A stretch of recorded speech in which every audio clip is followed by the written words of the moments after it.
Hey, what's up everyone? I hope you're all having a great day. So, The Elder Scrolls V Skyrim is one of the most elaborate open-world games ever made. Whether it's helping Saadia escape or letting the Alikir capture her, joining the Dawnguard or becoming a Volkihar vampire, and even the small things like going the safe route or trying your luck of a speech check, giving players the power of choice has been an essential cornerstone of the Elder Scrolls series since its dawn. But do you really understand just how much power you actually have? Skyrim in particular has lots and lots of hidden ways of doing things that the game simply doesn't tell you about. And I'm not talking about things like, say, what you do in the War Council. I mean, there are secret ways to complete quests and other little side objectives that the game keeps hidden from you, either by simply not mentioning them to you, or in some cases even not marking them as quest objectives. And what's truly just extraordinary is that even over 10 years after Skyrim's initial release, there are still secret options that most players don't know about. So what I'm going to do in this video is tell you about 10 of these secret options in detail, and I am confident that 99% of you will not be aware of at least one of the things I cover in this video. Some of you, especially the more experienced players, may be skeptical, so I have a friendly proposition for you all. If I'm able to inform you of at least one thing that you did not know before, then share this video somewhere and say something like, wow, even after 13 years, there's still things I didn't know I could do in Skyrim. I have no intention nor method of actually tracking this, so it's just a friendly proposition if you feel up to it. So here are 10 secret choices you didn't know you could make in the Elder Scrolls V Skyrim. When walking through the Winds District of Whiterun, you may hear Danica Purespring say, "It's a shame, isn't it?" If spoken to, she'll inform the Dragonborn that the Gildergreen, the large tree in the middle of the city, wasn't always bare. Apparently, it was once decorated with beautiful pink leaves, but a recent lightning strike reduced it to the sad state that it's in now. This will initiate the quest Blessings of Nature, and the first task will be to find a unique dagger called Nettlebane. Once you return with the blade, Danica will send you to Eastmarch to extract some sap from a similar tree called the Eldergleam, which she intends to use to heal the Gildergreen. However, that's not the only way to complete this quest.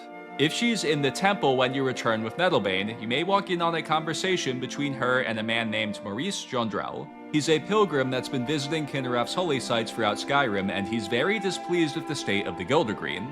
After listening to him complain for a little bit, Danica will tell him to beat it, and then she'll be available to give you the objective to get the sap from the Eldergleam. Once you have that objective, if you pass by Maurice on your way to the door, he'll stop you and politely ask to accompany you to Eldergleam Sanctuary, since that's his destination as well. If you take him with you, he will get angry when you use Nettlebane to clear a path to the tree. He'll demand that you tell him what you plan to do to the Eldergleam, and once you tell him that you're going to take some sap from it, he'll insist that you don't because that would hurt the tree. But he offers an alternate solution. Maurice will pray to Kynareth, and she will send a sapling to replace the Gildergreen with. Once you take the sapling back to Danica, she'll be reluctant to accept it at first, because planting a new tree would mean uprooting the Gildergreen, which has been there for thousands of years. But by reminding her that the true blessings of nature lie in renewal, she will come around. Also, there is actually a way to get both the sap and the sapling. If you make sure that Maurice is close to the tree when he initiates the dialogue, you can quickly hit the cancel button when he reaches the last line, and collects the sap before that option closes. The Spriggans will attack and kill the two pilgrims inhabiting the cavern. Unless you have a way around that, like with mods or console commands like I do. Maurice will also turn hostile, but once you kill the Spriggans, he will calm down and get the sapling like he normally would. If you do this, you'll only actually have the option of giving Danica the sap. But you can keep the sapling as a trophy for defying Todd Howard's will and use it to decorate your house.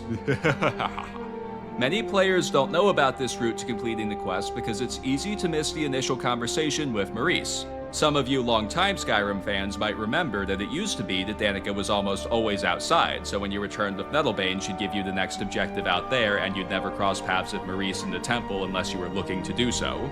But going off my experience in more recent playthroughs and tests I ran for this video, it seems like Bethesda has adjusted the scripting here to make it so she is at least always in the temple at this point in the quest.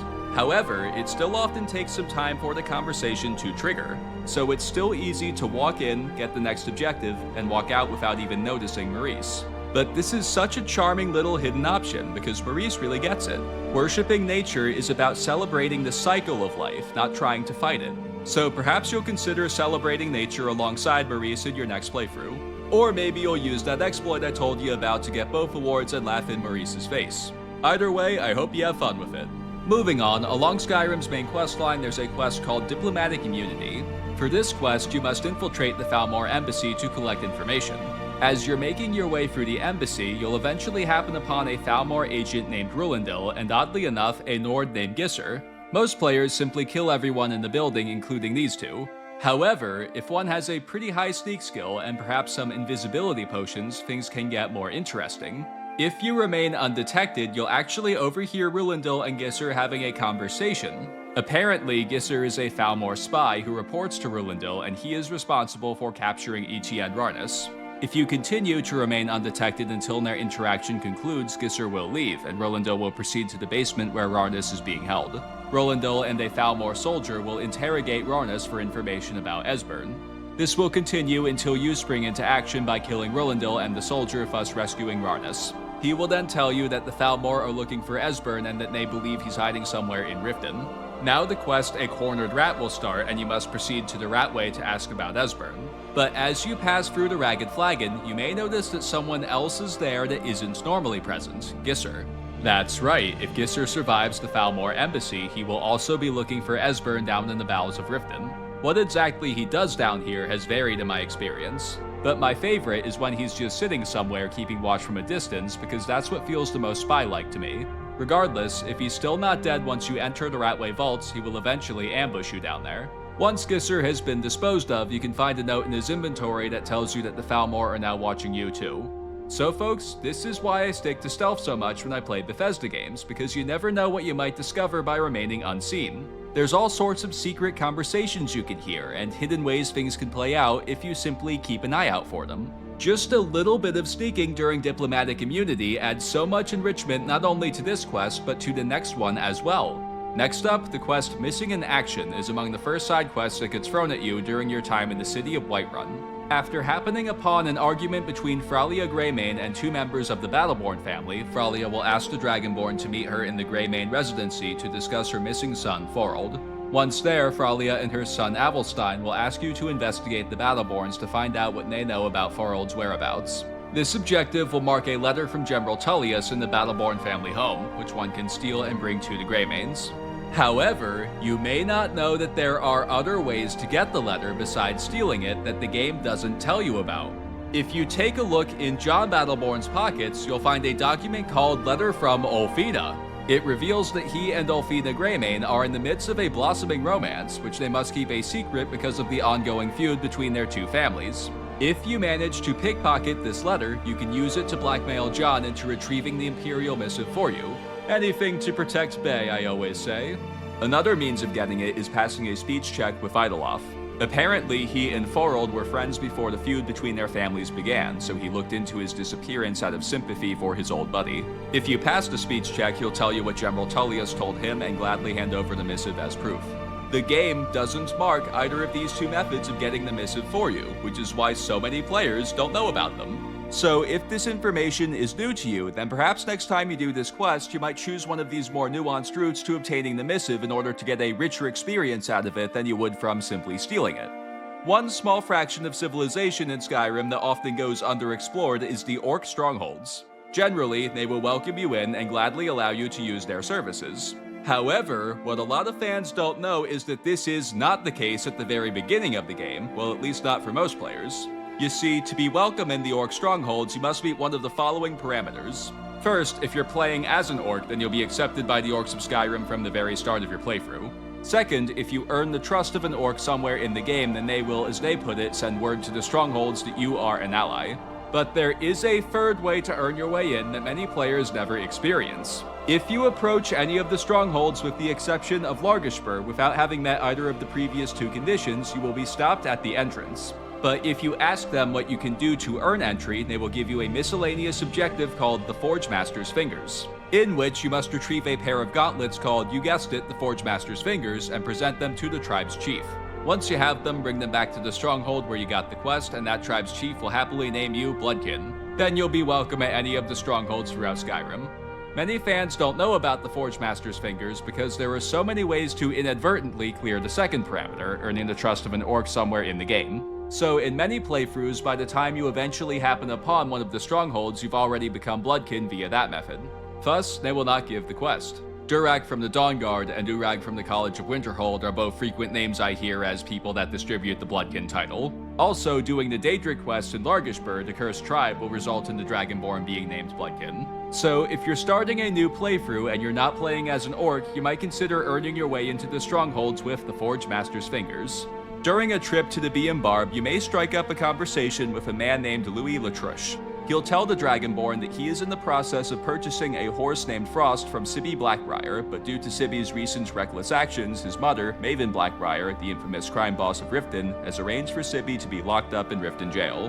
This change of circumstances has caused the deal to halt, so Letrush needs you to talk to Sibby in jail and re-facilitate things. This starts the quest Promises to Keep, and the first step is to talk to Sibby. Once you meet him in Riften jail, you'll realize that Letrush has not been completely transparent about just what you're getting into here. Frost is not Sibby's horse to sell. He belongs to the Blackbriar estate, and Sibby was going to steal him and sell him to Letrush. That obviously can't happen now that Sibby's locked up, but you can deliver Frost to Letrush and you'll be compensated for doing so. Once you nab Frost from the Blackbriar Lodge and meet Letrush, you'll have a few options. You can simply complete the transaction as planned, but you can also betray and even kill Letrush if you want to. However, there's another choice you can make earlier. After talking to Sibby, you can actually rat both him and Letrush out to Maven. She'll tell you to proceed with their little scheme as they intend, and she will make arrangements to deal with them later. The quest proceeds exactly the same way, and you'll have the same options with Letrush. But if you let him live, a new random encounter will be set in motion. Eventually, you'll happen upon Letrush being confronted by a hired thug. He'll tell Louis Maven sends her regards, then swiftly kill him. I tend to make this choice when I'm role-playing as a smart criminal kind of character. The smart criminal knows that being on Maven's good side is always better than being on her bad side. So if that's the sort of character you're going for, then maybe you'll think twice about how you play your cards once you get involved with Letrush and his little scheme. One fellow that really sticks to the roots of Nordic culture is this guy Froki, who lives in a tiny little shack out in the wilderness. If you visit him there, he'll give you the quest Kind Sacred Trials, in which you'll have to slay spectral aspects of some common Skyrim animals. The final beast you must slay is the Guardian Troll that resides in Greywinter Watch, but that's not all there is to behold in that cave. If you look around a little, you'll find a small camp along with an enchanted bow. Players often glance right past the bow because it's a longbow and they don't do much damage and aren't worth very much. However, if you bother to examine it for just a moment, you'll notice that it's actually called Froki's bow. If you take it back to Froki, you can ask him if it's his and he'll have some new dialogue. He'll briefly reminisce over it, then he'll allow you to keep it. So if you want to put a smile on this old man's face and remind him of the good old days, be sure to snatch this bow while you're in Greywinter Watch. Moving on, the quest Dragon Rising triggers a number of things in the world. One of those things is you'll now have a chance of happening upon a random encounter called Redguard Interrogation, in which soldiers hailing from the province of Hammerfell called Alakir Warriors will harass a Redguard woman. Apparently, they are looking for a specific Redguard woman that they believe is hiding somewhere in Skyrim. Asking the Alakir Warriors about this will start the quest In My Time of Need, in which the Dragonborn must find this mysterious Redguard woman. By searching within the city of Whiterun, you'll find a Redguard woman working at the Bannered Mare named Saadia, and if you tell her about the Alakir Warriors, she will freak out. She'll tell the Dragonborn that she is indeed the woman they're looking for, and that these warriors are actually mercenaries hired by the Thalmor to capture her, so that they can bring her back to Hammerfell and punish her for speaking out against the Aldmeri Dominion. However, the leader of the Alakir warriors, a man named Kematu, will tell the Dragonborn a different story. He claims that Hammerfell's ruling houses are actively fighting the Thalmor and Saadia betrayed them. He says that she was instrumental in allowing the Aldmeri Dominion to occupy the city of Tanith during the Great War, and the Alakir warriors are looking to capture her for the Redguard royal houses so that they can punish her for betraying Hammerfell. The question of who's telling the truth here is a very popular Skyrim mystery, and I do hope to cover it eventually. Also, many fans, including myself, believe that this quest is a precursor to Elder Scrolls 6, which the clues suggest will take place in Hammerfell. But as of now, we don't know which party is lying, so you must make a judgment call. You can kill Kematu to get the Alakir warriors off Saadia's trail, or you can agree to help capture Saadia. If you choose the latter, Kematu will have you lead Saadia out of the city under the guise that she's been found and she needs to flee. Once you get to the stables, Kematu will ambush her with a paralysis spell and complete the quest. However, it doesn't have to go down that way. It's not too late to side with Saadia. Once you lead her to Kematu, you can simply kill him there. Saadia will be angry that you didn't let her in on the plan, but will thank you and complete the quest nevertheless. So this may be an attractive option if you're doing this quest kinda early in the game and you're not confident that your character can take all of the Alik'r warriors in Swindler's Den. As for which one of them is telling the truth and which one is lying, we will find out someday, but for now, it's a mystery. Next on our agenda, early in Skyrim's main questline, you will be sent to Bleak Falls Barrow to retrieve the Dragonstone.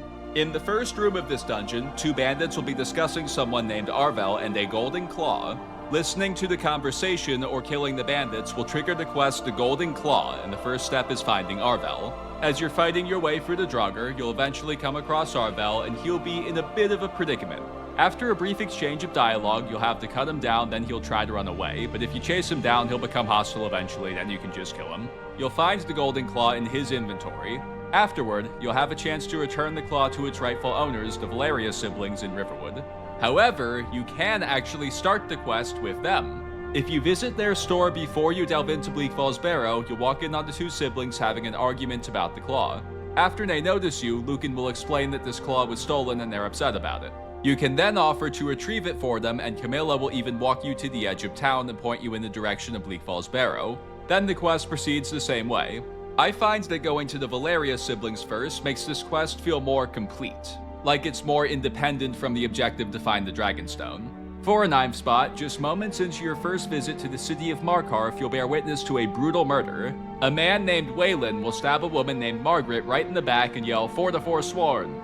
This event is the introduction to the quest The Forsworn Conspiracy, which is one of the best side quests in Skyrim. The Dragonborn must unravel an underground network of individuals that are in cahoots together controlling Markarth from the shadows. One of the objectives for this quest is getting the scoop on Margret, to figure out what her role in all this was and why someone would want her dead. Those answers are found in her journal. Apparently, she was an Imperial spy and General Tullius was having her investigate the Silverblood family. They're known Stormcloak sympathizers, so Tullius wisely wants to know what they're up to and what they're capable of because they'd be an obvious ally for the Stormcloaks if they ever tried to take control of the Reach. However, you don't have to get this information from the journal. You can actually save Margret. Upon entering the city, you can simply walk up to Waylon and attack him before he reaches her. Once Waylon's been dealt with, Margret will be grateful that you saved her life and she'll even reward you with a piece of jewelry. Later on, when you start investigating, she'll be staying in the Silverblood Inn and can be questioned. If you pass a speech check with her, she'll spill the tea about her mission and the Silverbloods. Many players don't know about this, one because Waylon's attack on Margret happens really fast and it's hard to react quickly enough to stop him. And 2, because even if they are expecting it, they're worried about a bounty. But there are no consequences for killing Waylon. So maybe you'll consider saving the life of this young lady on your next first visit to Markarth. After completing the Forsworn Conspiracy, the quest No One Escapes Cidhna Mine will follow immediately. You'll now have the chance to meet Madanach, the king of the Forsworn tribe. If you say, "Let's start with revenge," he will turn hostile and you'll have to kill him. Then you can escape using a note and a key found on his corpse. Fonar will be waiting for you at the exit where he'll reward you with the Silverblood family ring. Alternatively, you can become Madanach's ally and escape with the Forsworn. He will reward you with the armor set of the Old Gods. But what most players don't know is that there is a way to get both awards. You can kill Madanach at any point, he is not essential. So to get both awards, simply kill him after he gives you the armor of the Old Gods. This will cause the other escapees to turn on you, so be ready for a fight.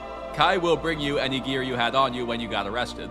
So if you plan accordingly, you can ensure that you have some good weapons to fight with by having them on you at the Shrine of Talos. Once you've killed the other prisoners, simply go outside and Fonar will be waiting for you just as if you had killed Madanach to begin with, and he'll give you the Silverblood family ring. Most players simply never think to try this, but it works. Well, that is a wrap, folks. Those are 10 secret choices that you didn't know you could make in the Elder Scrolls V Skyrim. I think it's amazing that even after 13 years, there are still things that even I don't know about this game. So if you're aware of more hidden choices that aren't on this list, please comment with them, because it's possible that I don't know about them. Thank you all so much for watching. Please subscribe to my channel, like this video, and share it with your Skyrim-loving friends. And remember the friendly proposition I made earlier. Thanks again, folks, and I will see you next time.